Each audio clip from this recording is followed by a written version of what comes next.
the screen, I have a short video to start us off.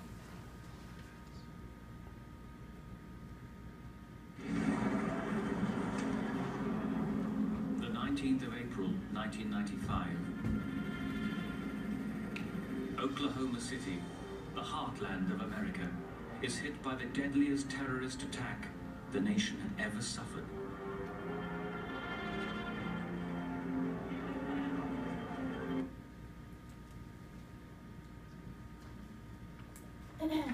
Meet Timothy McVeigh. This man that you see here was responsible for the bombing of the Alfred P. Murrah building in Oklahoma City in 1995. It was the deadliest terrorist attack that the United States had seen up to the 9/11 attacks, and it remains the most significant act of domestic terrorism in United States history. The bombing killed 168 people, to include 149 adults and 19 children, and it injured more than 680 others. Timothy McVeigh's ideologies are what shaped him into the monster that he became to be known by the American public. However, many people don't understand what actually contributed into his hatred of the federal government leading up to the tragic bombing in Oklahoma. By looking at the factors that occurred throughout his lifetime, to include his childhood, his time in the military, and his adulthood, we can get a better understanding of why he hated the federal government so much and why he did what he did. McVeigh was born in Lockport, New York, to Mr. William McVeigh and Mrs. Mildred Noreen McVeigh.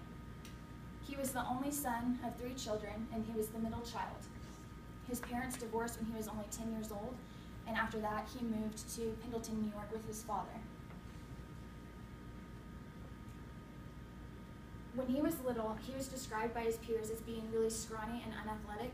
They also said that he seemed introverted and very disengaged from people. His nickname became Noodle, and he was the major target for neighborhood bullies and school bullies, and so he attributes his lifelong hatred of bullies to his years of bullying himself.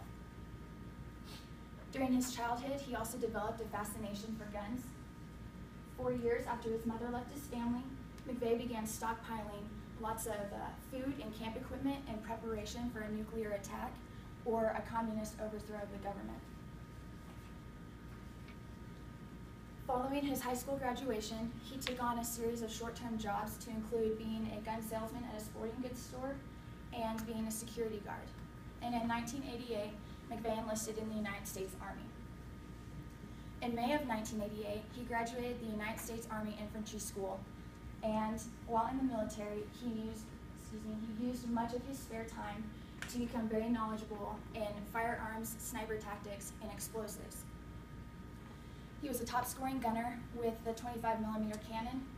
He documents that during his time in Iraq, he decapitated an Iraqi soldier in his first day of war, and he celebrated that.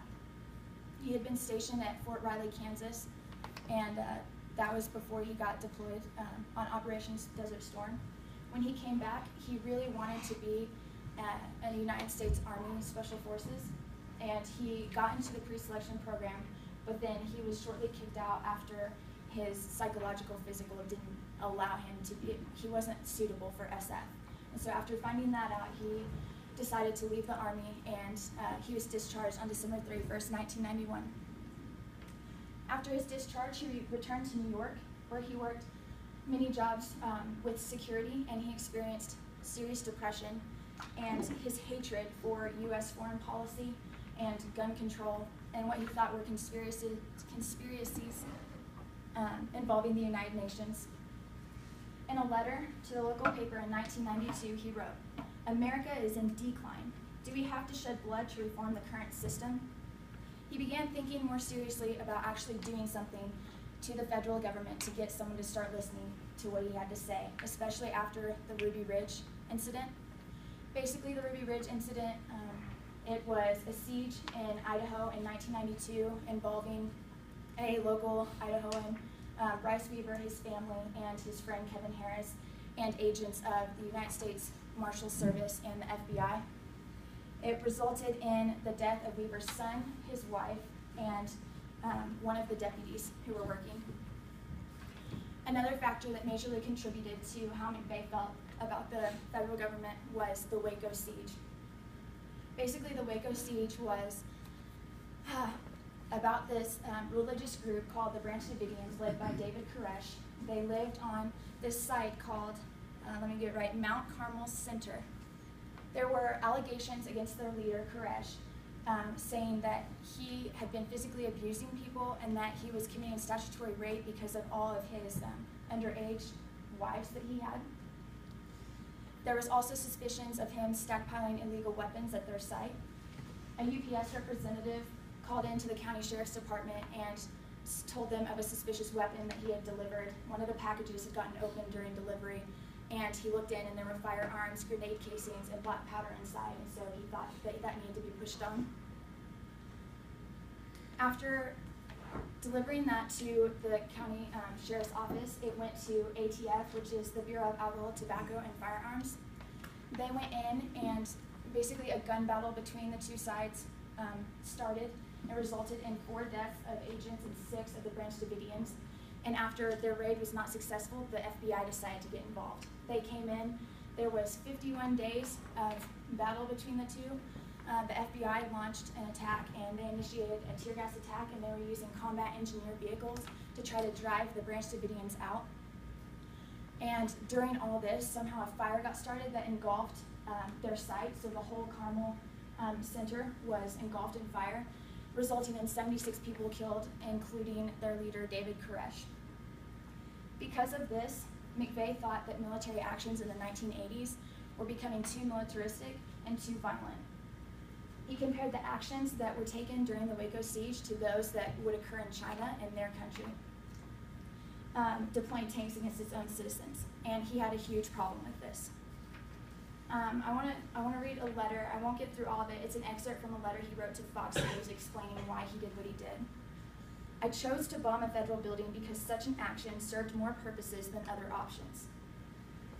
He goes on to say, bombing the Murrah Federal Building was morally and strategically equivalent to the U.S. hitting a government building in Serbia, Iraq, or other nations. The bombing of the Murrah Building was not personal, no more than when Air Force, Army, Navy, or Marine personnel bomb or launch cruise missiles against government installations and their personnel. McVeigh honestly thought that what he did was an acceptable option. As I've already stated,